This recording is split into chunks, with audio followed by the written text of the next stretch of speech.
Ijele pụta mmọnwụ ụlọ ọgbọ ga-ejele obodo king is here. Akwa Ijele tụọ naanị mmọnwụ niile ebere ebere. Ijele oke mmụọ, Ijele oke mmụọ.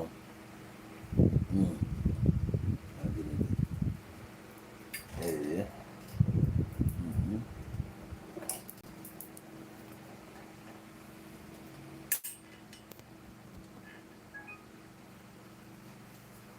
Gentle, Kami, Blee, Nature, Bekee,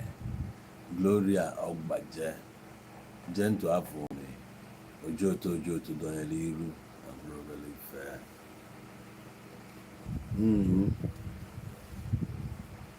Chai. Nna.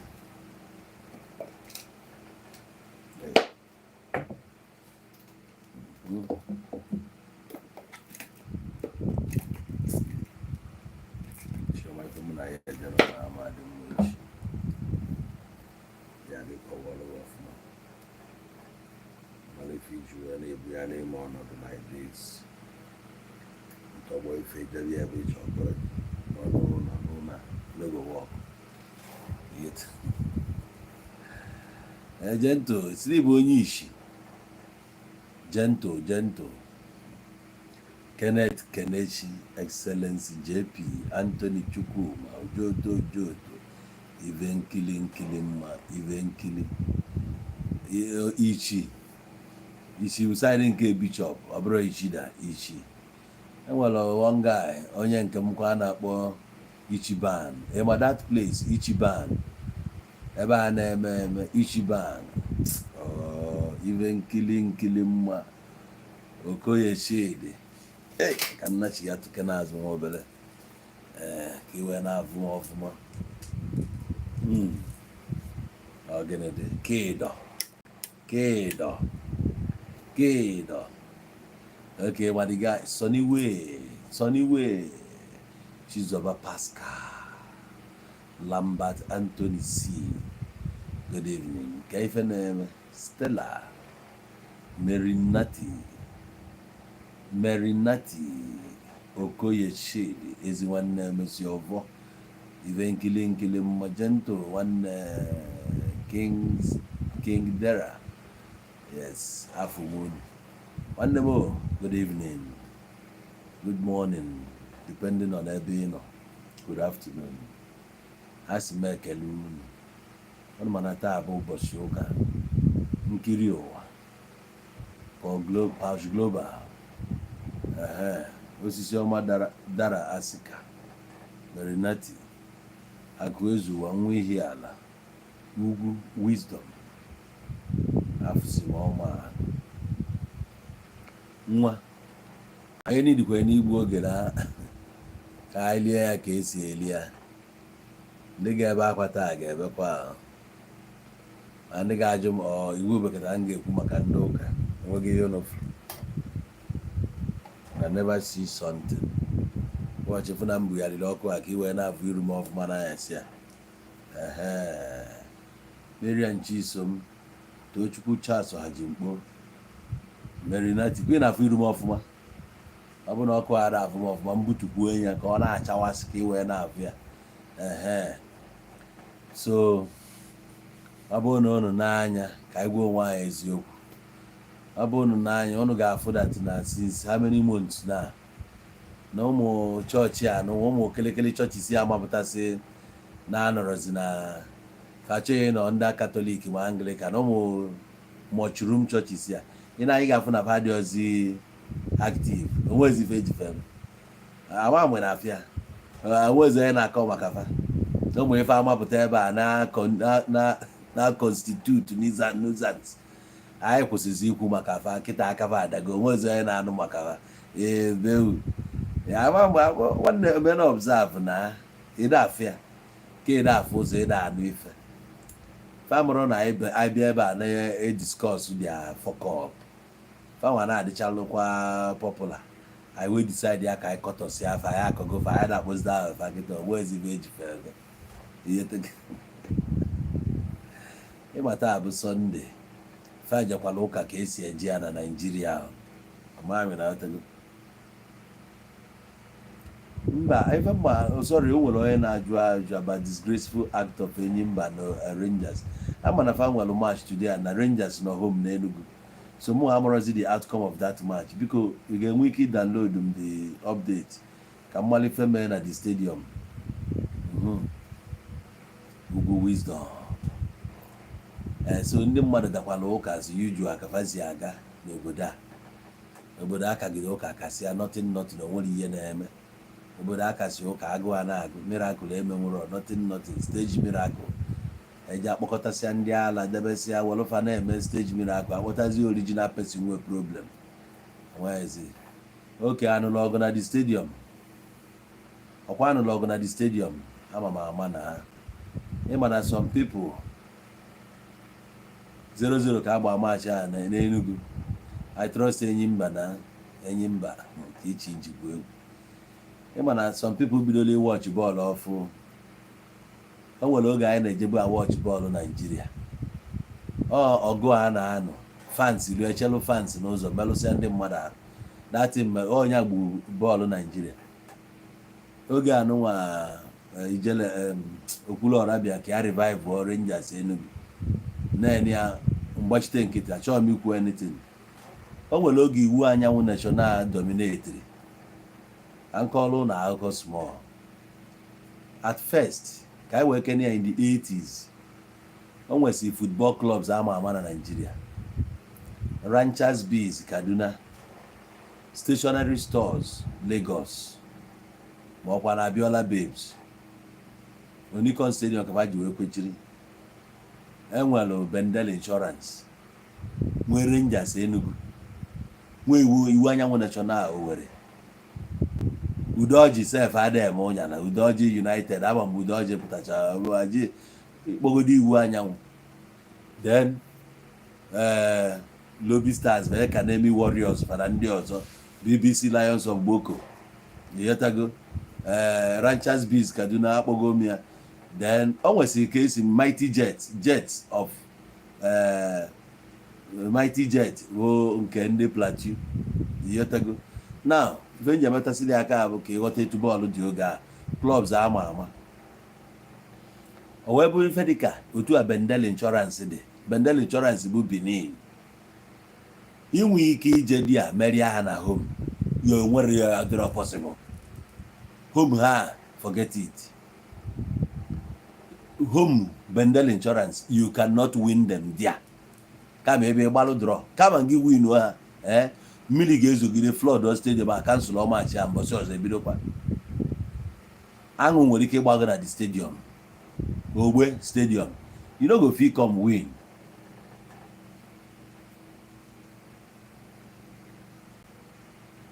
nna nyelugo anyị na-abịa na nke Flavor Kuloda na anyị na-abịa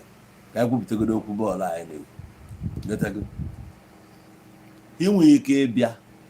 na their home ground merie ha oge akwa NNPC Refinery Warri mana team fa ababeghị na Division 1 mgbe ahụ ọbụbeghị Premier League oge ọ ka bụ Division 1 you know Rangers ya bụ pride anyị now iwu anyanwụ nwere ike bịa bọọlụ na stadium Rangers agbasịa bọọlụ na-ana apụọ n'ụzọ fans echebiri fans ndị a n'ụzọ nna apịrị bịa emerụọ mmadụ arụ etu a ka ọ dị so ihe fans a agwa m na mgbabụ bọọlụ some of you aghọtara mgbe mgba bọọlụ mana nsogbu adịrị ya ọ dutere m abụrụ onye ụnyala ọ bụla nna like ime ụnyala ị ka ala ịnụ mkpatụ m oge ahụ mkpọsị alụghị my mates ndị mụ na fa jekọsi ebe abaghị ulu mmadụ ọ na-adị m mmadụ iji aka ya na-egbu trọmpet ya mana emesịa ị ga-aghọta ihe tego o nwere one stadium dị na Lagos a na-akpọ ya Snake Island ama m onwe ụnọmalụ that place ndị nwe that club Niger Dock onwekwa oge Nigeria na-eme eme maka chi onwe oge Nigeria na-eme eme agasachana the country agasachana ya iwu anyanwụ national ka abụzi Heartland kịta ife iwu anyanwụ na-apịa ndị mmadụ bụ ịtalị iwu anyanwụ jiri gị apịa gị 4 knot iwu anyanwụ jiri gị apịa gị 3 knot you no go fit score them iwu anyanwụ oge a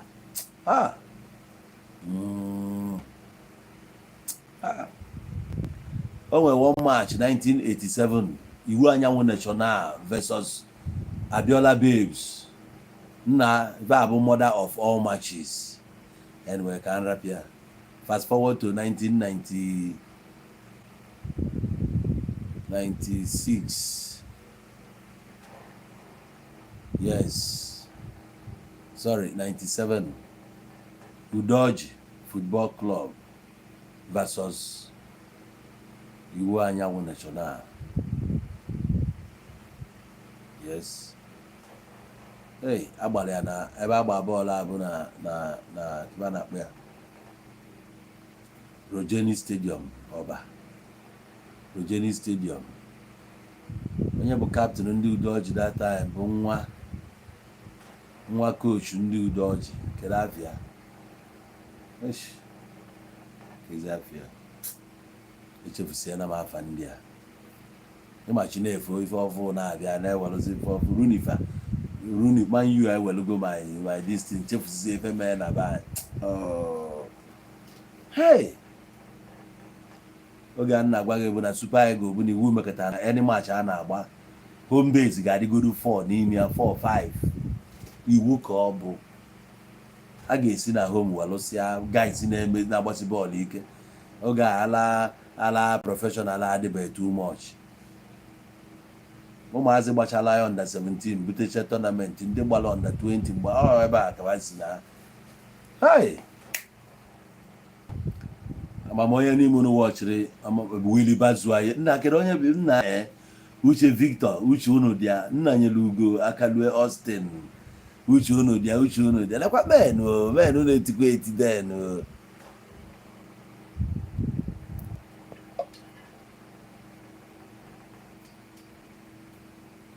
efere mezo dịka phone a n'ụwago ọkụ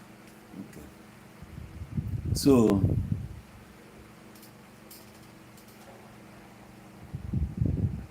abụ m onye otiti etiri m eti mgbe a na ana m eti ezigbo otiti den Japan 93 ama mmadụ na-ewọchiri final a Japan 93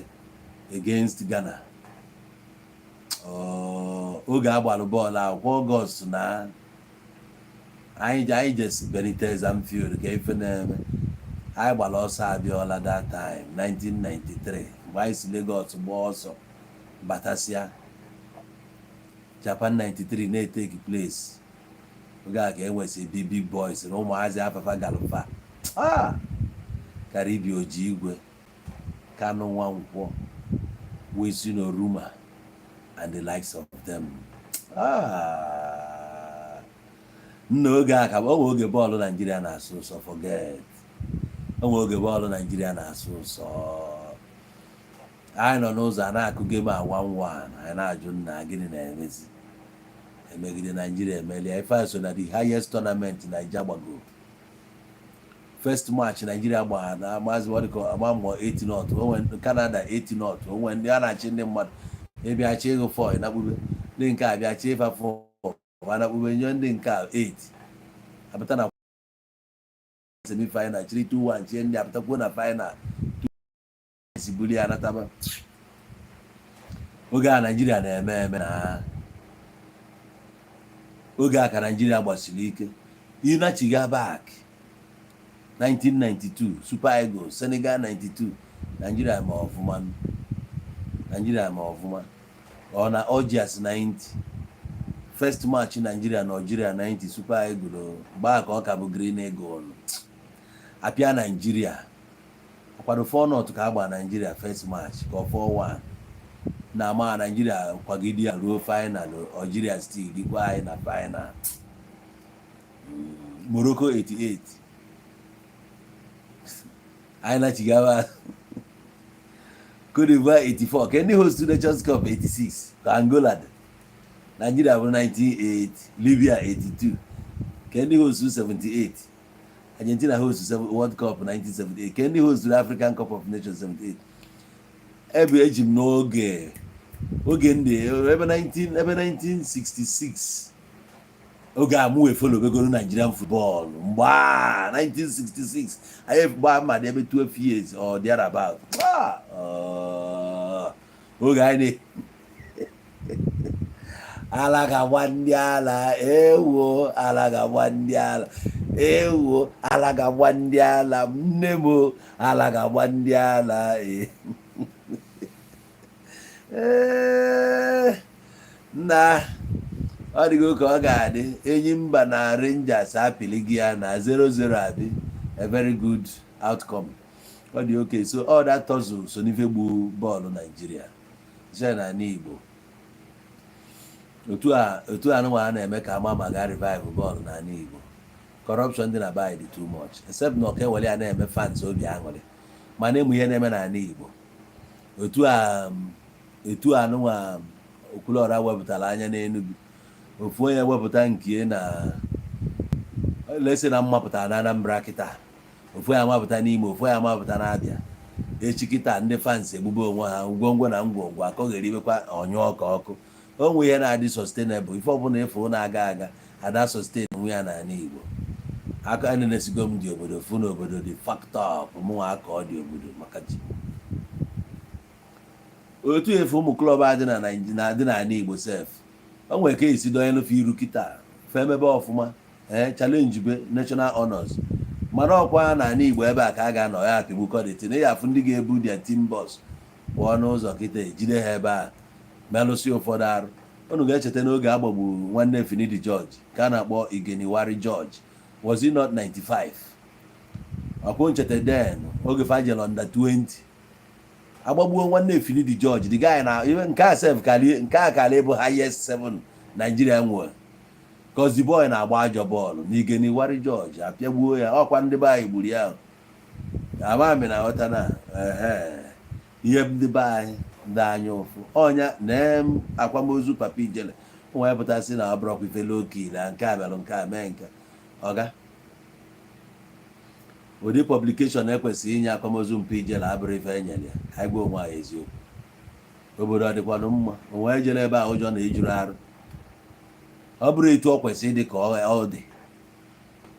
I dey tell you truth na o nwere ndị kwesịrị ije dị akwamozu dị n'ogiri ikom ịgba na ọsọ na-agba n'ala Igbo ọ bụ ekwuo ya asị na anọ mee nke a mee nke ọzọ ọsọ na-agba ọ ga-abụ na ị mara ọmali ya gị na-emekwa n'ebe a nke na-emezi fon a na-anụ ọkụ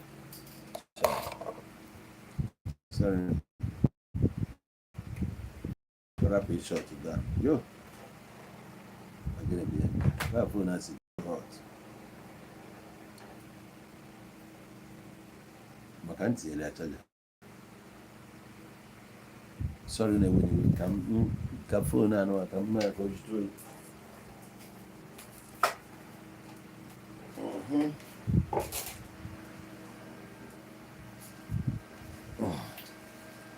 na when just now ọ ga-adịkwa oke ọkwa ị na-aghọta nwanne m be anyị ka dị ọkụ ịghọtago be anyị dị ọkụ o nwere reason ji wepụta that topic ịma na ebulu ozu onye ọzọ dịka ọbụkwu nkụ kwara agaghị akụ egwu ebulu ozu onye ọzọ dịka ọbụkwu nkụ aya many things ka na-eme na be anyị ndị anyị fụ bụ ndị ọjọọ a fezubi ike faka nọ the proud faka nọ na-ekwugharị they don't want to rest because of ha feel nwere ife ọzọ ha ga-emenwuzi ha feel na onwere ezi any other thing fa ga-etinye nwe aka na-eme apart from ife ọjọọ afa na-eme ewere gị amalụ fa dị okay with it so be anyị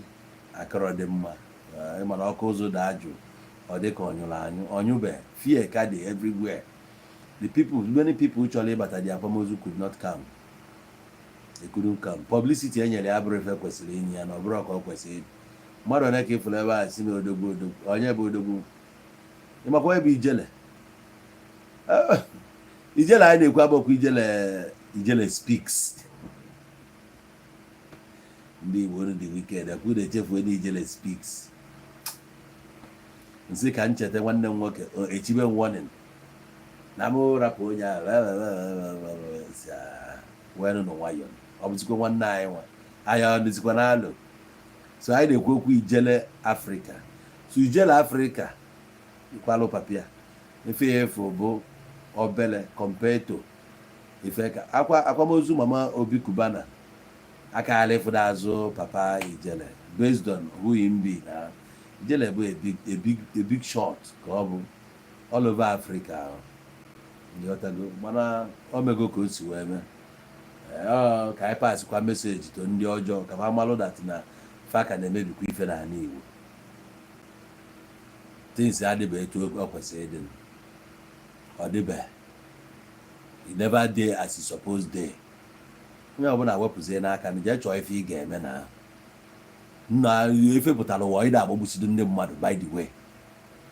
efe saịnụ nnọọ bụ ịda agba ndị mmadụ egbe onye eme gbaa ya kpom ọnwụọ efe saịnụ bụ onye eme kugbuo ya ọnwụọ ọ efe saịnụ kedu ka ọ na-adịdogo sef ị laikiri ife ị na-eme wena onwe gị eziokwu you like am nna ekere ihe ọdụ ị laikiri ya efe ị nọ nnọọ bụ aka gị na-akpa triga kpọtọmkpọmkpọm ife like amen ka ụdị ife dị ya na what to people french ọdụ eji obu ị na-esiri onwe gị anya ka njikere gị ajụjụ inenebe onwe gị nnọọ na-esi etu ịdị obi gị ọ na-agwa gị na ọ bụrụ na ife a competition si bịa bụbe ayọn na ị azọta nwunye si di ya o nwekwa ka ọ dị na some people nọ na field o nwere ndị bụ na-egwu kava na-eti kwesịa flag fa o nwere ndị si na bọọlụ ka a ga na-agba zọta nwa jesi ụfọdụ si na ngwa afịa kafa ya azụ zọrọ jesi ụfọdụ nọ transport line zọrọ jesi gị nwa ka line ị nọ ịgbagbu mmadụ anya aha ya aghụkwụ ọgụ ụgwọ ije gbuo mmadụ ife a ka ị pas taa n'ụwa gị eche ka igbuo na mmadụ ịtọ ịnọ ọ na-atọgụ gbakọ ya ekwuo ndị mụnyere ala Igbo ọkụ iso na ndị mụnyere ala Igbo ọkụ ediligo ji ezo azọ ị na-egbu egbu ife na-agụdebe gị bụ ka ejide egbe gbaa mmadụ nye ikwu okwu egwu a na-atụ onye ọbụla nya bụ ife na-atọ gị ụtọ ka egwu dị everywhere eburugo terọ nyelụ ndị mmadụ ọ na-atọ ụtọ a na-ezeghị eze kedu ka ọ na-adịdogo nnọọ ịpụta nnọọ na otu ibupụta egbe ị na-efichi ya onye ọbụla na-ekwo moto na-eje ebe ọ na-eme biznes nke gị obu ewepụta egbe na-efichi ya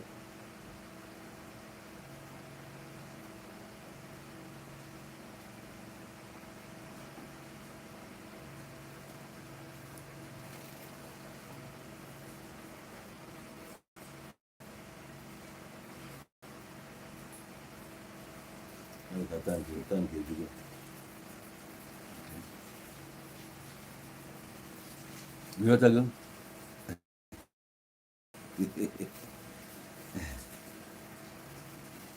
so ife bụrụ ebe mkpa gị nnọọ bụ ịpụta n'otu efichasị egbe sekuriti nwere ike ịdị ebe a na-eme ihe ka ha bụ problem sekuriti nwere ike ịdị ebe a na-eme ihe mana den ndị nke na-abịa abịa ị garanti nwe about their safety ụzọ esi ya abịa ha fa mgbe ọ ya anakwa naanị ya provide kwara ya sekuriti so ndị a na-eme ha ka m na-ajụ ajụjụ gwa m obi ụtọ gị mgbe ị na-agbagbusi ndị mmadụ ọ na-atọ gị ụtọ kedu ife na-enye joy n'ime ya ka m ji ajụ gị ọ bụrụ na ihe a bụ kọmpetishọn ka abịa ọ gaghị azụta nwuchet dị ya ọ bụrụ na ife na-akwụ ụgwọ na many people ga-anọ di ya gị nwa ya azụta nwuchet ma ị nene ya ọfụma a na-eme onye ọbụla jee chọọ ife ọ ga-eme ka ọ baa uru ka na Igbo dị mma ịjụrụ ajụ ezigbo ihe ịmakwa many people jere nie mma ha far away from their home many people kwalụ mpa ha na Lagos maka ha nwere ndụ family ife just because of you bụrụ terọ nyere ụmụnne gị cheki anya ya na ọ dị mma is it fair ndịrọ mma na anyị na-agwa n'onwe anyị eziokwu ebe anụnwa na-amelụ ka onye a na-akpọ Kubana chief priest agbalị ajụjụ ọnụ emere interview okwu na eziokwu na ihe a ji wee bụrụ biznes ya naba Lagos bụ because of ihe na-eme n'ala Igbo insecurity dị n'ala Igbo mere o ji wee buru biznes ya na Lagos for ya nwee ibu biznes ya na Lagos na-eme ihe omini etu a ka so many people si wee auction all their businesses ebe agba ọsọ agụụ adị n'ala Igbo kedu obi ụsụ ị na-enwe kedu joy ị na-ederive as a criminal bụ ihe na ọ bụ ide ezugharị ori zuo ya ihe gọọ nnọọ ka ị na-ezuso ori bụrụ nnọọ ka obi ga-agbaghị n'ori ka ị na-ezu ihe criminal bụ onye ori ịbụ onye ori ọga agba onye ori deri kedu ka njọ na-eke o si hapụ ha n'Igbo naba na jee Lagos olu Lagos na establish dị ya ego niile kwesịrị n'ala Igbo o bugaghị ya dị ya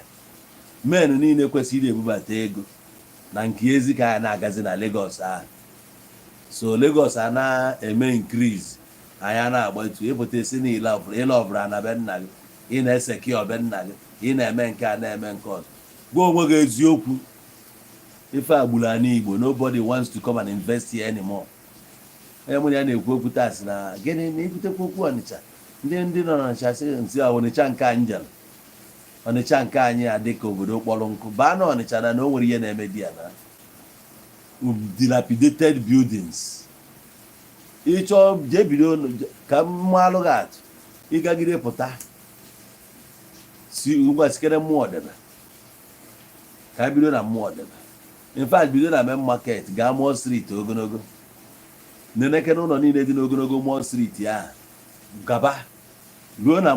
mmụọ ọdịda junction gaa ogologo ụzọ ahụ gwa m onwe development efuru no development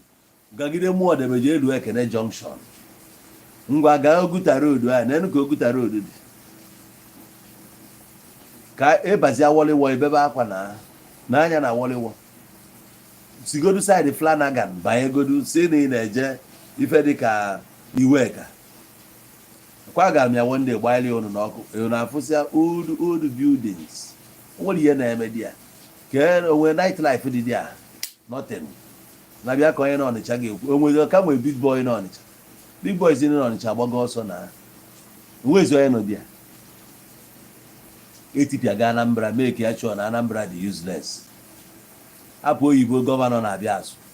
gọvanọ felu because ọ guarantee nwu security na steeti ya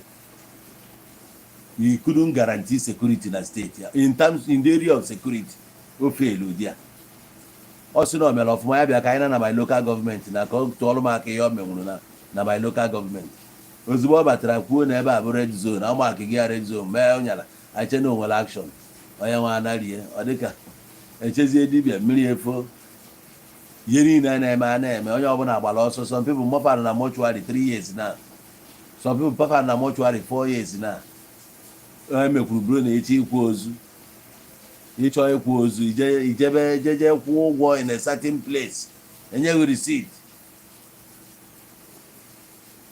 Imagine that.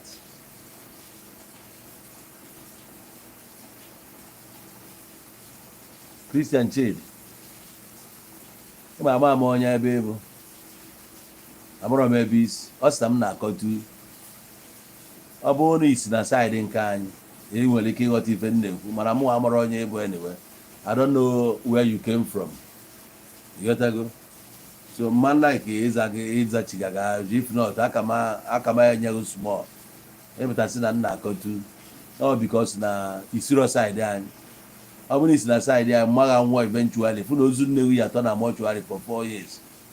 ka ịghọta ife ọ dị ka ya ụbọchị ị ya akwanye ya ka anyị mara onye ga-abịa akwamozu ahụ ị ga-ejeje kwụọ ụgwọ bifo na-eme kọmentị jụọ ese bifo na-eme kọmentị asking my own local government agwara gị be nna gị ama m ka be nna gị dị I don't know where you came from ma ọ bụrụ na ị nwere ike ịgwa ya ebe isi ka anyị gwa gị ka o si dị n'obodo unu n'ala Igbo niile o nwee ebe efe dị mmadụ na-elu ụzụ dia life n'Enugu mmadụ one Ọkịja be nna m a na-ekwu n'ọdịna mma bọsị ya ka eji gbagbuo lọya na Ọkịja gbagbuo another guy and that guy agbagburu na Ọkịja ụbọchị unu ga-ama that day m gbanyelụ atachara ikpu bọsị ahụ mụ na atachara ikpu nọ mee vidio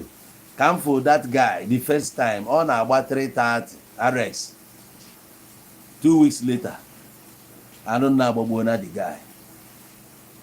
imagine that mmadụ ịbụọ ka agbagbu n'Ọkịja, ofu bụ barista, ofu bụ onye nke a mụ ama position ya anyway, anatuo 2 young guys in the fa kpọtebekwa aka gbagbu one guy one early morning n'Ọkịja, gbaa anya egbe ọnwụnwa mụrụ ma chọrọ ịna ya moto mara bịara ịna ya moto na gbagbuo onye. So ọ bụrụ na ị nọ n'ogbe nụ na-agbala onye a nụ na-agbala onye a, ị ga-agba ọsọ, you go run away na ị ga-arapụ obodo yotago. So ndị niile ahụ efu na-eme ife a daalụ ụmụnna. Ọ bụrụ na ife a na-ekwu na-asị a agbagbu nwanne gị ma agbagbuo nke nwa ka o wee ruo gị arụ ka ịghọta ife a na-ekwu, you no go die. Ọ nwanne gị ka a agbagbu, agbagbuzie nwanne gị deti na iwe ịghọta ife a na-ekwu, maka otu a na-ekwu ya na-eghọta ya. Abịago na my own town gbaa mmadụ one, a na-agwa gị na be anyị dị hot, efu ọnụ iji aka akụkọ anyị abịa be nna gị gbaa mmadụ na-abụ ka o jezuo gị arụ ka ị wee ghọta na ọ bụ atu ka a na-akọ anụmanụ idiot. Ekwe ewu mapụtara ebe a iru ikpọ nne gị na nna gị sabo mugu na ka ana Igbo dị ebe niile agasachara na o were aha a na-akụ ka eje kụọ ka eje ego niile ji ebe a apụgo. Onye ọbụla eweregokwa ego ya gbago Lagos, nweta na ngele na Lagos ebe esi gbakwa Lagos unu ndị nke a sị na ha anata oge na ha anatago ha akwa anatabe ana onwezighị mere about it abi amasị mma na-ekwu okwu ka m fụọ anụmanụ idiot tọnda ya gbagbu nne ga-apụta ka ọ gwa m okwu enyi ha ka Chukwu bụọ gị ọnụ ụwa ebe ụnụ adịra gị anyị Igbo gasasị anya mee ya ka o si dị ụnụ mma onye ọbụla agbafusie n'ala Igbo agụ ọkwọ na-aga ụnụ na onye chọrọ ime mmemme egwu atụbịa, onye chọrọ ịnabe nna egwu atụbịa, onwezi ebu na ege alụchi inu di nne ya na nna ya kee ya n'ọrụ oyibo ebe ha nọ ọnụ ọdịdị a Chukwu ya akpọnụ ncha niile ọkụ ma ngị nwa bụ kedu afịa m fụrụ ebe a. Anyway, ka m na-awọchịkwa ya comment ka ikwuo nonsense ebe a na mụnwa block your ass off mugu. Kubana chief priest ebugo business ya na Lagos. Some people just na ọlụ onwe na Abuja na-akọrọ ife ọmụma kụpụrụ anyị Igbo here, nothing concern them here. Still a na-eme ihe a na-eme, ndị ori a na-ezu, ndị mburu a na-eburu, ajọ omume dị iche iche ọ dị on the rise. Onye na-echekmate ya nothing etu aka ya bụla si nọ onye nwetakwa onwe ọgbafuo ịnọrọ ebe na ikike ebe ịnọrọ na social media na-akọmpiti mpu idi m kịta na enwere some certain things na-emebu before I no dey fit do am again na hapụ onye a na-akpọ onwe ya le Javi Chukwu ya akpọghị ọkụ ebe a na abalị a ịmara nke ụbọdị dị ka ihe dị ma ọnụ ka m meji ya finish ebe a if you don't take time. O nwere ndị nna dị ebugasị rice mgbe nwa na-ebugasị ha rice ị na-afụzi m ka m na-eji ya mụnwa anakpugo na aya eje ụlọ ọgwụ aje eme nke a mụnwa ada ejezi na aya eme nke a mee nke a anofi do am again ọ ya ejezu onye ọbụla anogo try am na onwe aka nkunie kịta asị gị na m na-eje obodo dị ona na ndị Imo steeti ma Abia steeti ma ebe a ka anyị onwezi ebe anyị na-eje onye ọbụla zuo ike ka nzuo ana Igbo ahụ ha nwere ọkụ ha mụ igi ọkụ anwụbe na anyị gwakwara azụ na emesịa na ọkụ a chere onye ọbụla you go reach you. Ọ bụrụ na federal gọọmenti tiri si na onye ọbụla ga na ana Igbo ụdị akwa anyị ga na-ebe na-ekwu na-eme nke a na-ekwu ma nke ọzọ ma ndị otu ya dịra gị ana Igbo Monday dị off, Sunday dị off, Tuesday bụ ekpere, Wednesday bụ nke a nke ọzọ etu a ka esi m ya onye ọbụla adịrọ efu na biznes gị na anwụ n'ibia ka agwa gị ibe bụ iburu biznes gị na Lagos ọ bụrụ Ogun steeti naba ọbụla Abuja na ebe ọ bụrụ Akure naba ebe ọbụla ị ga-eje na-agbalị fọma gị you go ilu ebe ọ bụrụ na 20 story building na-egekwa ntị ọ bụrụ na 20 story building ka ị chọrọ ịrụ na Lagos lụọ ọnya ịlụ ọnya ibiri di a na ọlụ onwe gị ebe a go there save your life jebe there ha jidebe ebe a plan ha ọ wọk go ọfụma o nwekwa gọọmenti efuru na-agba mbọ ka edozie ya ee ọ ga-abụ nnarị kwere gị narie gị nwa bụ onye nọ na Amerịka since 20 years nọrọ ebe a ha natakwana stay n'ọla onwe gị nọrọ di a ha dara gị ebe a mebisie ya o nweghị ihe na-abịa eme ijiri ego zie nne gị na nna gị ha gbagotebe di a ịbata na Lagos gbara ana na chọọ họteelụ na kpụrụ di a izie ndị be ụnụ ha gbaa moto ọ bụrụ tie na abụ emechiere ha were ya gbagote na Lagos ịkwụọrọ ụgwọ họteelụ 4 days ga ha nọcha arataba ha isi ebe anyị by plane nabụrụ onwe gị yes ha jiri ebe a na ha emebisi gị ya ebia ebe were ndụ gị chụọ aja gọọmenti adịrọkwa na-eme ihe a na-eme gọọmenti adịrọ serious ha dị serious ị ga-ama ugboro ole ka ifugo na ebe ndị si ha bụ special squad na nke ya na-akpụ ya special squad na Ifitedunu o nwere nwaanyị fa gbanyere n'ọkụ nnyaa ka 2 days ago nwaanyị jiri ohi fon ọ dị ime jiri ya agbadi ọkụ afọ ụmụ ndị a na-eje ụmụ kirikiri ohi ya ya ka ebe a ka ha na-adị powerful na-ejide na ha bụ special squad ọ ga-na ndị a na-ebukọrọ ndị mmadụ jee ebe ahụ jee ma ihe eme onwe ihe imenwu mgbe ọ bụla ebe special squad onye nke a gịnị ka ịzụrụ ọ jiri kpaka chọp ka gịnị ka ịzụrụ ọ jiri ohi fon ka gịnị ka ịzụrụ ọ ihe abịa ihe abịa the main culprit the main criminals ndị mere ana Igbo jiri hot ọ na-ada afụ ndị nke a jide ofu onye ma jiri eje tụtụrụ fon ejide ya na nje special squad ngịrị mere special ihe ya ejidere das vigilante ya emenwe vigilante emenwe na-eme bụ special squad ejidere onye emere ya nke a na-ekwu okwu ndị mere ana Igbo adị hot ndị Igbo agbafusie businesses niile anwụọ mmadụ ga-ataba afụ tagide afụ wepụta ego ahụ tatara afụ ka ị were establish a business before your very eyes the business anwụọ the business anwụpịa inezi anya afụ na ihe abụkwa the last opportunity ịtụtụkọ ihe niile na many people na-ewetara m ụlọ ele ha na achọrọ ka ele họteelụ mmadụ bido na foundation taa afụlugide lulu ya n'isi 3 decking 2 story lụsịa ka o zuo ike gbaraba ego ya edetara ya leta ya wetara ha ego n'ọha bụ ndị dị ona na emere nke a mee nke a ekwu ha n'ụdị okwu egwu abịaghị na ụjọ abịa kwa mmadụ ka ebu osisi nụ na a ga-egbu ya kwụrụ mmadụ nụ na a ga-egbu ya ọgbapụ ọsọ nso mgbe ị gbara ọsọ ka esi na control that your business the next thing mgbe agbafuo na ekwe ya ọ na-ele anya ọnụ ọbụla ekweta were ego ụfụba because ịrapụ the building o nwezi onye ya na ebe a onye ya akpabara ego bụ maneja na maneja enwe dị capacity mgbe ụfọdụ anya agbanye gas họteelụ lukwala na nke n'ehihie ọkụ ama na-enwu agbanye asịghị na AC ebido 12 midnight ka ekwa n'isi họteelụ nke bụ ya ihe ala ahụ ya họteelụ niile na ọkụ ya na-adị ya 24 mana nke eri asị onye nwe ya nọrịa a na-enwe ego ole gaasị na-ada iji ego gaasị tinye na lista ego ole ka iji o nwere ndị bụ na every blessed day na a na-agba gas 100,000 naira or 1 something every day gas sisọ gas ha mụrụ dị a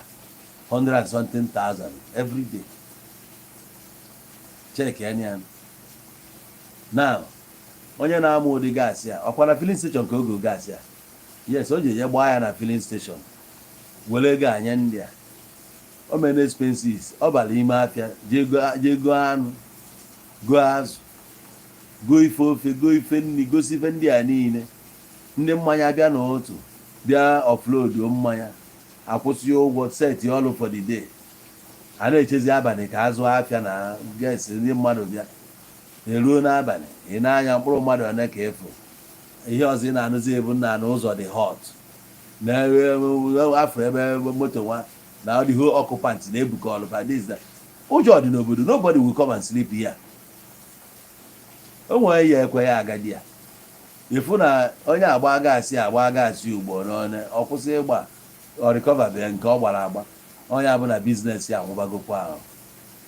ana ọ bụrụ ofu onye ka a na-ekwu na họteelụ niile nọ n'ogbe ahụ ndị niile na-abịa patronize they are no longer coming biznes a na-anwụ so nwaanyị a na-aba n'ime obodo jee gote plantain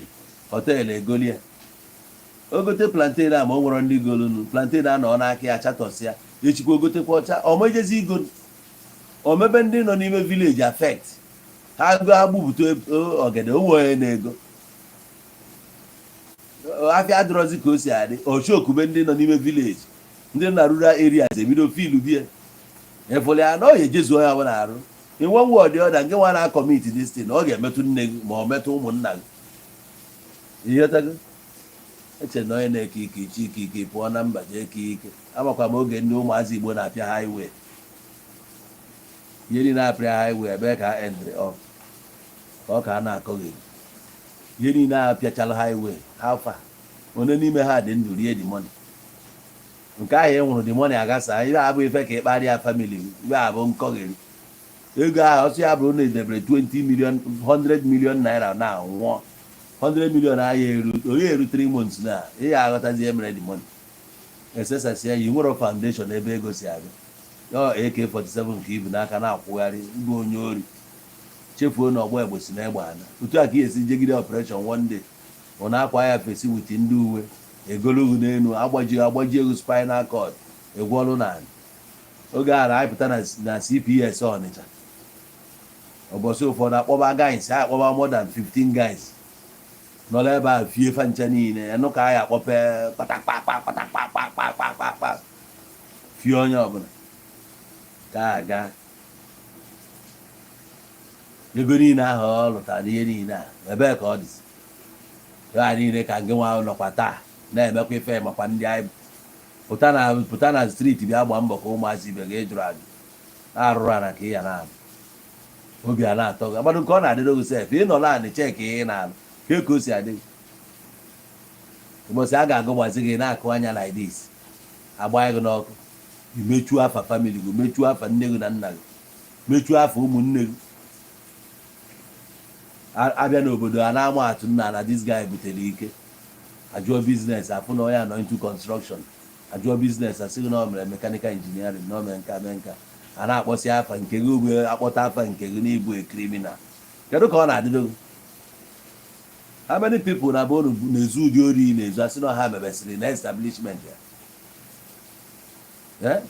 dara n'Igbo na-emebi ya dara n'Igbo na-agasasị ya ndị mmadụ agbafusi obi a na-atọ gị ọ gbapụsịala ụzọ ga anọ nee ka ọ dị na ka efu ibe eji wee sị na onye aghara nwanne ya nee ka ọ dị na Anambra agasasịa Imo steeti agasasịa ebe nke asị na ndị Ebube Agụ sịrị Ebube Agụ asịrị gọọmenti ji wee were ya wee na-eme nka na-eme nka we ihe ọ dị mma Ebube Agụ apụta ihe ọ dị mma Ebube Agụ apụta ọkwa nọkọtara fọm Bakasị afọmụrụ ihe ọ dị mma enwe fọm Bakasị n'anya m aka afọmụrụ Bakasị yes the whole guys bra Bakasị the first time 1998 ndị niile 98 99 ndị niile bra Bakasị na Aba bụ my guys yo ndị na-azụ ahịa na Aba na Bakasị line nọ na Bakasị ahụ ka afọmụrụ Bakasị n'ime ahịa ebe anyị na-azụ akpụ ụkwụ akpola mgbe ndị ele akpola ụmụ nwaanyị na Lagos most of them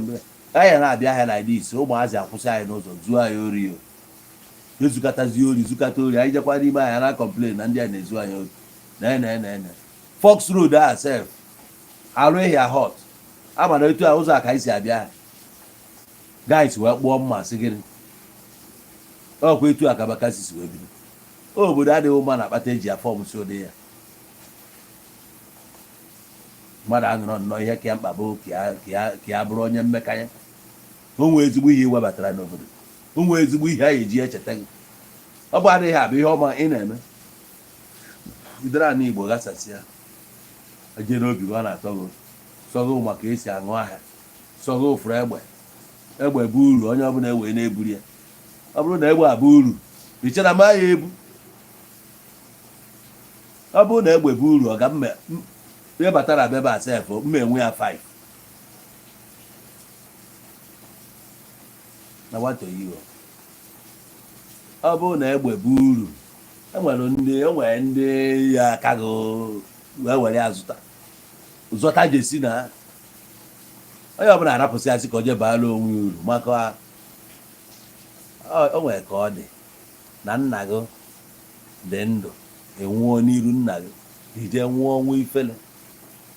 o nwere ka ọ dị na-ede ndụ taa efuru nna gị mana nwa gị afụrọ gị ịmụta ya nwa agbagburu ebe ijiri ya na afa gị efuo like that kedu gain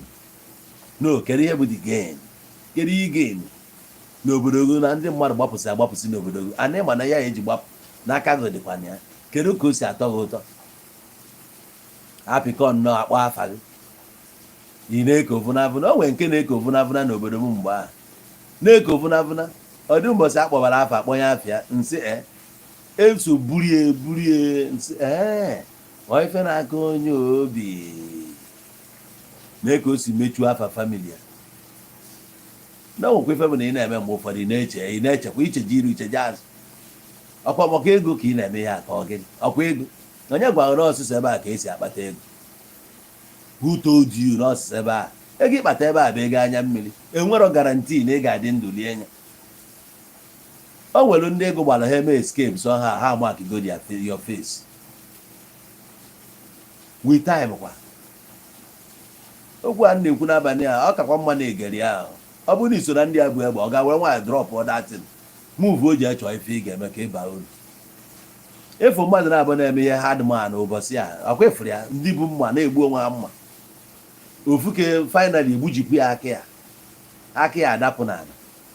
ọfụ na onye nke adịghị ready back down ọgba ọsọ ọ tụtara ofu aka ya na aka ha adịgo useless ebe ijiri eme hardman egbujie na gị ofu aka ihe ka bụkwa apa mma na ahụ gị niile ebe a ga na onye a gbiri gị ya n'onu that moment ọkwa nke gị aga na ebe iji ime hardman kedu ihe anyị fụrụ n'ihe a na-emedo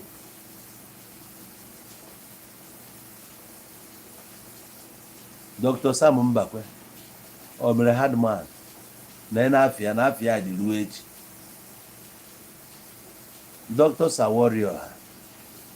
ndị a kwesị onwe ha n'ọkọ Sadebe ha Oliver Dikokwe ha Morokova Obi Kubanafa Joe Zaza na-esi aka afọ asị aga onwe nke ifuru na-akpa egbe sọgo ofuru egbe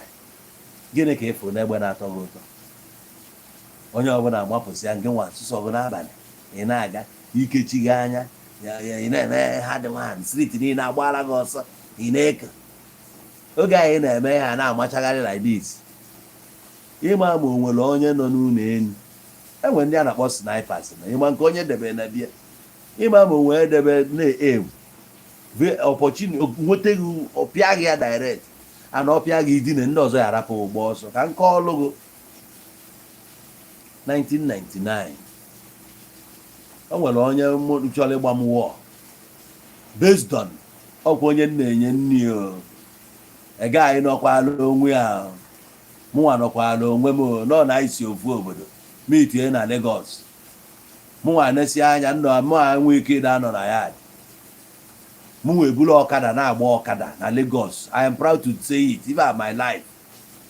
Mburu ọkada 5:30 mụ nwa amapụta na street m ga-akwagide ọkụ 9 10 n'ụtụtụ 11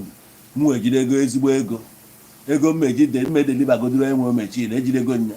m pụọ nwere anyị ya sị mba m jide ya weekend ka ọ gbagote na nọmba ka nye ya nsị achọ nkụsị ya nke ahụ anwụ ada acha ma ana m agba ọkada big boys because mụ wee ji anyị chekwube na mbeji ya big man n'ọka nwegoribe nne wee na-apịkọ my way ehihie mụ ha na-alahụ ụra na-emegasị mgbe a social media dịrọ nsị gị 1998-99 so mmezi njezi lụsị ọrụ bata n'abalị gaghịsi ekposarasị ya na ya ndurukwe mmadụ na-abụ pụọ nje ngoro nni nke m goikwa ha nni otu anyị si na-egoikwa onye nke a nni amaghadị m na onye asa bụ criminal ka m na-enye nni emesịa dis ga-akpọ nwe ndị si m na onwe mmanya njụ aka mmanya dị osi na onwe Remy Martins ngwago price Remy Martins oge a ị ga-eko ife ọ na-elesi m Remy Martins oge a 90 naira mana ije na shop ife a na-ele Remy Martins na shop oge abịa ebe 140. so mụ abịagori ya the first day another day ọsịkwa m na ya aka na ya nwekwa dati ma ọ kachọ nsị a na nchọ ọ lesịkwa m ya ngorokwa debe ịma abụ m onye ọkụkụ kemgbe ụwa ana m ala ka igo oke nkwụ debe eyetego ana m aṅụ gwee so nne-egi ya dị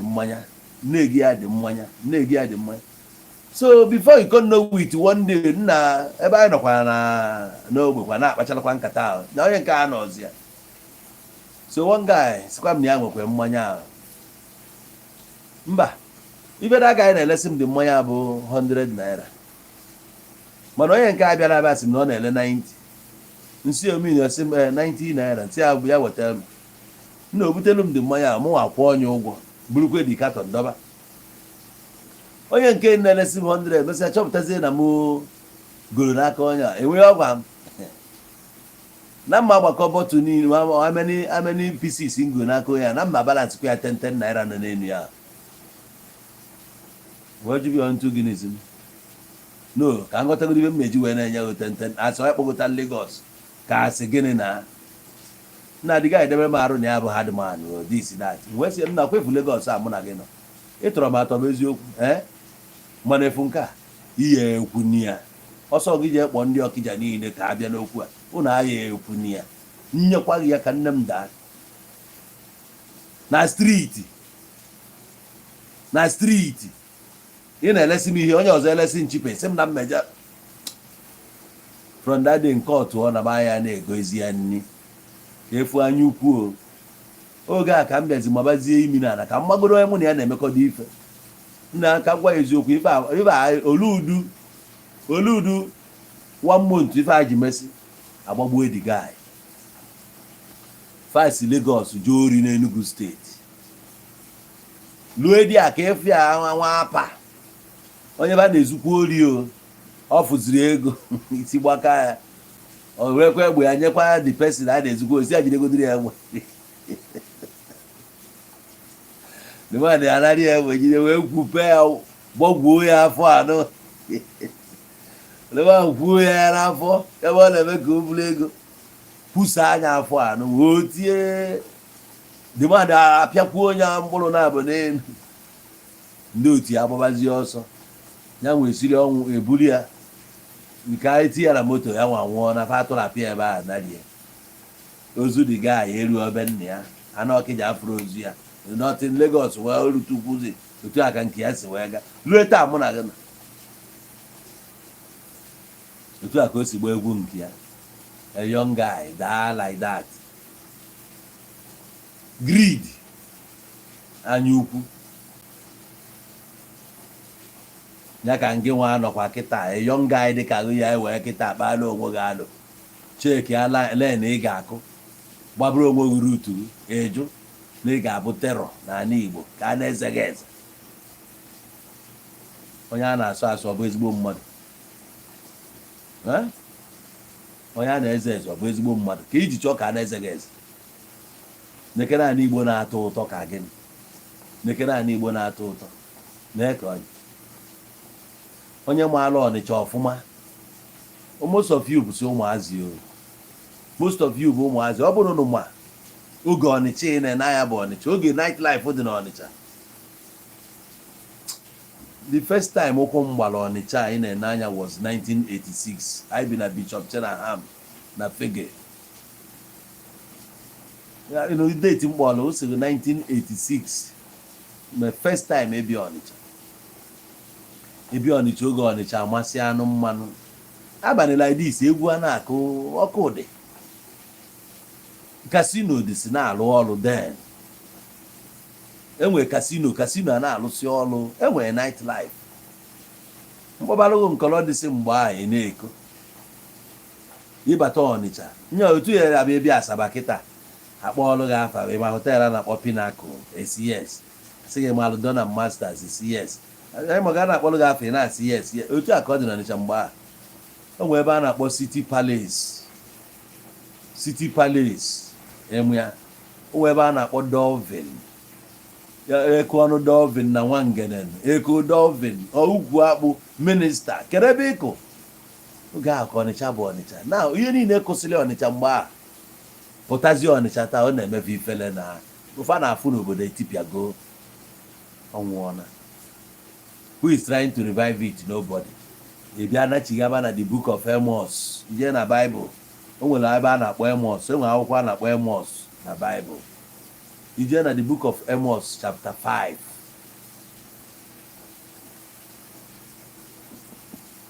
mana mụ abụ bishọp ụmụ iyo o wee sị na nke nwa agbọghọ bụ Israel na-amaghị nwoke na-ịdawo na-atụsago gị n'ala nke aka gị, ọ dịkwa onye na-eme gị ka ibinie ọzọ. O ye virgin of Israel, you have fallen to rise no more. So nobody is even helping you to stand. Oh ya bụ Ọnịcha. Ọ dawo ka nna gwa Ọnịcha ka nna gwa gị Obosi o. Ọ na-eme na Ọnịcha, ọ na-eme na Obosi, ọ na-eme na Okpoko live. Iwe nụnụ Bolingon onye ịda na Bolingo abụrụ ebe oyibo o nwere ife eji wee si gị Bolingon. Emesi nwee Nkịsị Palace ị na-anụ ihe nne Nkịsị Palace igwe ndị Anambra ebe a rie gị anụ risie gị ike ị na-edezi na the legacy ga-continue na ebe ekwanụ egwu dị n'obodo na oge anọkọtazi ndị na-esi na-aga abatasizi Ọnịcha yutu Ọnịcha agbachite nkịtị ihe ka ha mkpa bụ ịda anaka ego bụrụsi ịtarị ndị chọrọ ịbụrụ onwe ha uru sisi ime ogbe ha n'ụtụtụ agbadata ose ọkwa ọrụ jee mee market ebe a ka ike ha dị eburusi ịtarị n'aka obodo ga na-anwụ ụmụazị ọkụrụ echi enu na emere boys oye the first time emere boys oye ebe 1982 or thereabout wee gbubonata ndị ori niile nọ n'Ọnịcha agba aha ọsọ emekwa again in the 90s mekwa boys oye gbubonata sisi ada emezi boys oye oji ya bụrụ na ori adịrọ n'Ọnịcha ndekere mmụọ ka mmadụ jidere like this nna na my wallet ka a na-ekwu natuo m pọn m na my pọn 2003 ka nna agwago na-ene nwa ibe o ji n'aka ifuri ka o si nọ n'ihu ndị ya na-agụ mbụ ngụgbu idiọtụ a mbịa cheki a na mụ wee jụrụ ife nwoke ji ayi ọ bụ na mụ ji ya ife m ga-aja dị gaa bụ nja ya na-agbada time nnesi nwoke adịrọ ka nwoke na-adị mụ akụpụrụ ya ọ chịrị my pọn abọdụ mụ nọ ma senior brother pọn o ji emekwa ọkanga ntị ka m nwere ya this guy latuo ya nne ya baikinko agbanyere m hazard na-eme ona na-anari ọ dị nka nchụbịa ọ bụ na ya dị m dị nso nọ nje ya dị were 1 or 2 mma enye ya ezigbo ọsọ ana m ga-enweta ya were orie m si anụ ya wa ya rie n'oya orie m naba ụmụazị Ọnịcha anụrụ adịrị obodo ha adịrị abịa ha gasasị anya ọ gasa analuo taa gịnị ka ị ga-emezikwe to revive it? Enwezi nothing n'oru karịa ikechi onye afọ na Ọnịcha na-akọwara ọrụ ya ọfụma na wato ya akọwa onwe gị ọfụma n'ụtụtụ ya ka nọrọ na ya dị anyị aghọta ife ị na-eme na ya dị ya akọwa ọfụma ihe ị nọ na ya dị eme olesi ọ bụzi niile n'ịnọ n'igwe ọkụ ama na igwe ọkụ ka iji alụ nke gị ndị mmadụ pụsị ya na-ene gị abata na be gị ị na-esi na-esewasị gị na nwa agbọghọbịa amasịra n'ụlọ ọgụ ibu ekirimi na ibu ezigbo onye ori ebe a ka ha gbachite nkịtị emegide kpọta ọpụreshọn mkpochapụ 1997 96 ọpụreshọn mkpochapụ abata wee kpoo ekpo na Femi nọkwu ya Femi nwa Yoruba batazi ebe anyị nyere anyị aka na-achụzi ndị ori o they continue firing us no way ama mmadụ one na ebe oge ọnụ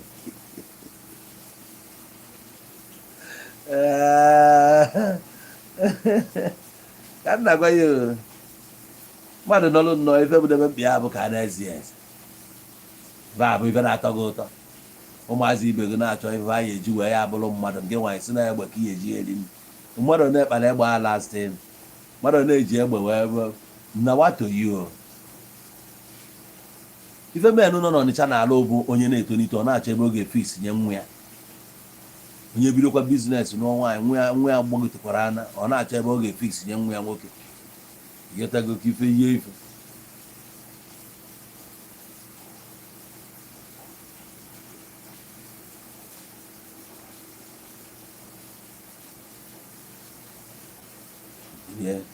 dara ya n'Igbo ghasara onye ọbụla ndị mmadụ ahapụzie na gị ya gbafusie jidezie ya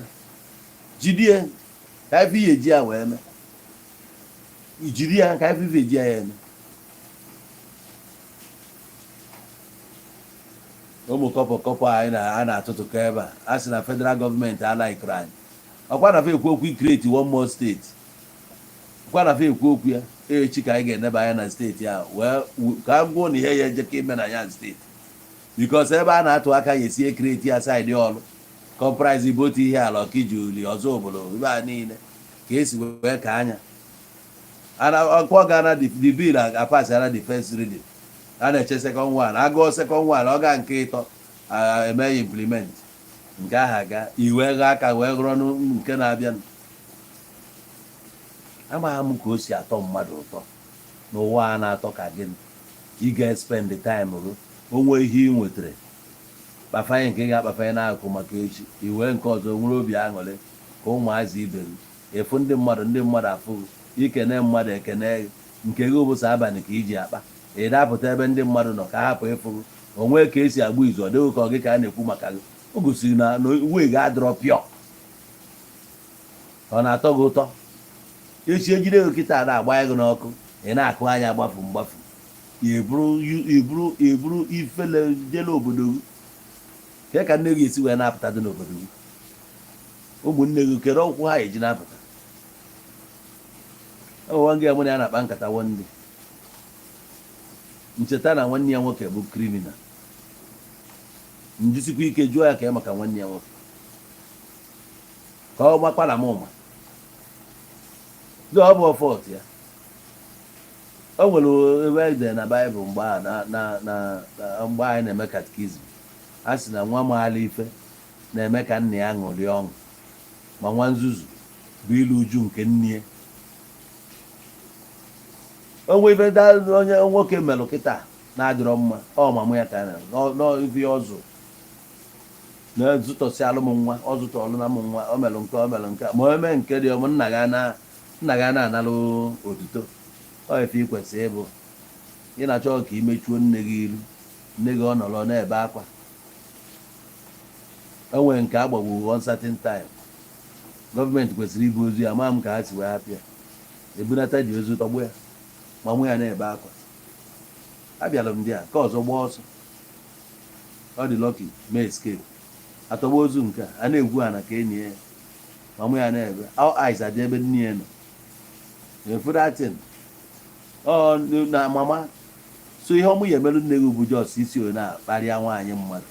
mee ya onwe everlasting shame maka na ọ mụta akara ogogo n'elu ndị a kpasiri ike mgbe a apụta taa akpọ deri some people n'ebe ama anọ ya bụ deriko some amụ ya bụ deriko wuri ewu wee na o wuri ewu mana oge niile a mgbe deriko wuziri bụzi afta ka ọ nwụrụ ka o wubeziri maka na polisi dị n'Ọnịcha mgbe o nwere onye polisi n'Ọnịcha mụọ ya bụ deriko okwu dịrị ndị onwe onye polisi n'Ọnịcha hụbara ya m ọ na-ezukwuru n'ogbe international ka ọ na-aka afọ a deriko na ka o si wee nwụọ echi ejina anwụọ ife anwụsị very tender deriko ruru 26 years ọ bụ 24 years ka ọ dị mgbe egburu ya bịara na-esi ya young guys ihe obi na-anụghị ọkụ nwoke banye amị na ọ bụrụ na ịgbaga egbe na ihe ekwe ọ bụrụ na Naijiria amị ekwe ahụ ihe naba Amerịka ije ebe join amị dị ya ọ bụrụ na ihe ejenwu ọ bụrụ pụọ some families sef ya amachakwa na ụmụ ha nwere ụdị karakta ha na-ekle kama ha ya achọ ka esi wee mee akwụkwọ send onye a out na ọ pụ ha na mindset ya echenji send ya out gosi ebe a pụọ kpọpụ ya ịbụ ife a ka a na-enwelu PGs n'obodo a na-amonitọ afụkwara anụ ụdị ya fụ na onye a na-eme dị aṅa akpọọ ya mitin ọbịa fesie ndị obodo bịa zaa warantị ya enye ya kọndishọn oge ji nọ n'obodo ọ bụ na olu ara ya pụọ ọ pụọ apụ ebe ọ bụla ọ jiri ọrụ oyibo ndị a nọ n'obodo a ndị risiv ndị a ọ bụ asịsọ kon na-ere ntị ụlọ ka a na-akwụ ụlọ ụgwọ ụlọ ụnụ ga-ama ndị ụnụ na-enye ụlọ ụnụ ga-amụ ihe ndị ya na-alụ gị nwa bụ landlord kwesịrị ịmụ ya tenant na-eme you supposed to know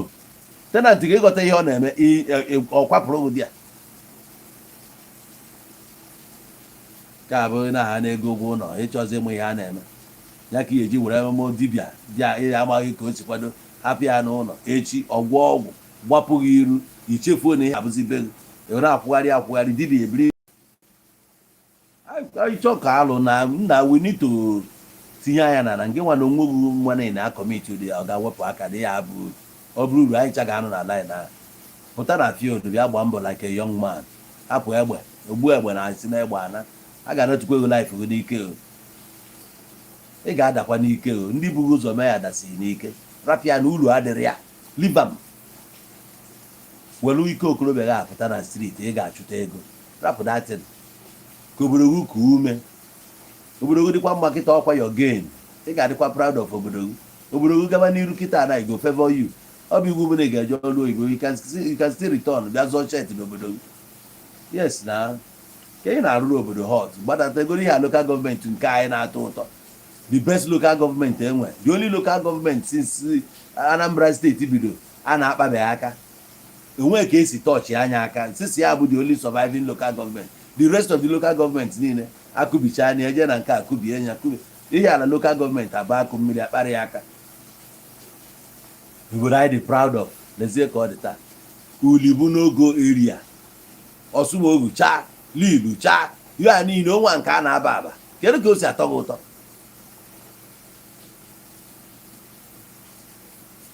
atọ gị ụtọ n'ihe a ọ ga-arapụzie that life na chiefogo livam tọrọ ụtọ ọ bụrụ na ulu onye ọbụla ga-anọ na line na ife a ka m chọrọ ka icheki ya na ife a bụrụ ulu guys ga-anọ di ya ndị a niile na ebe onwe anya bụ guy ihe na-abụ ndị mgbu I dey tell you na onye bụ egbe na ichere egbe na-atọ ụtọ egbe abụghị ihe ọma emetụgo m egbe aka na South Africa ịghọtago anyị nọ na striti na-emetụ ya aka steeti fụ na ọ bụ uru I dey tell you na fụ na uru adịrị ya ihe a adịrọ mma ịdọ na be mmadụ ihe adịrọ mma ka gịnị ya na-anọ o nwere spiriti nke ya iche n'otu ị ga-esi buru ego gbaa ego na akpa jee na okeshọn ego anyị na-enughị enu ka ịpụta bịa tụọ ego a na ego niile anyị ji agwụghị ihe ekwe otu a ka o si enu otu akwa ka egbe si eme ọ na-enu ebe ọ ga na-ebuje ego bụ ebe nna ka aja maka ibue na ka ihe eme idetuo ofu onye kịta ọgbakọ ọgụ na ahụ ajụ oge oyi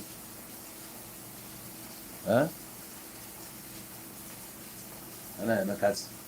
ịbata na be anyị ebe eche na mmadụ ji akpasi ike ọ natazi ebe nna ozu ike esi ka ibido na be nna gị ọ bụ ọsọ chụọ ọgụ be nna gị ebe ka ị ga-agbaga ị ga-eje asaịdị na achụba gị asaịdị gbanata be nna gị ana Igbo ekpuchinata gị na ama ebe ga-esi na-achọ gị achọ ama na-enatago be nna ma nke a bụ be nna ahụ ka ị bidoro ịgbarisie ya achụbazie gị ebe ka ị ga-agbaga ịnaba Yoruba ka ọ Saụt ka ị ga-agbaji Saụt adịghị enyezikwa akwụkwọ ijekwu ebe ahụ striti ga-eri gị maka onwe ihe eme n'idi ya eke karịrị ihe ama ebe ị ga-ebido bifo okwu ya erughị ala na Saụt ị ga-akụchakwa 5 years 6 7 bifo wee join ba mara ihe a na-eme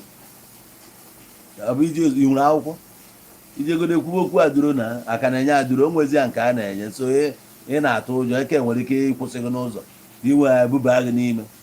ije na Lindela jee nọrọ na-eche mbọsị a ga-ebuna gị gọọmenti adịghị ekwere ibuna gị ego adịrọ ị ga-anọ di ya isi acha agha awọ so forget it ya chọọ ị ga-eme hapụ that side lane ahụ agarọ ọ bụrụ uru anyị cha ga-anị ya somebody like me ga-anị ya ma ọ bụrụ na ọ gain akwara ihe eji obi eme, abụ m anụ nwere obi, yes, mana nke a ọ garapịa leave am. Since niile ahụ ndị mmadụ na-eme mbulu how many people, ego niile ahụ gịnị ka eji eme? Oge a sị anyị na this man na-ebu ndị mmadụ na-ana millions, Evans na ọ na-eburu ndị mmadụ na ọ na-ana na millions na millions. Ebee ka Evans nọ kịta ka o rie that money? Akpọpụtagodi ya echi, ọ pụtagodo echi, ọ na-eri ego ahụ, onwe nke fọrọ ya na ọ na-eri ya, ọ na-eji obi ọcha na-eri, ọ gafee ọ ma na-ene ya anya.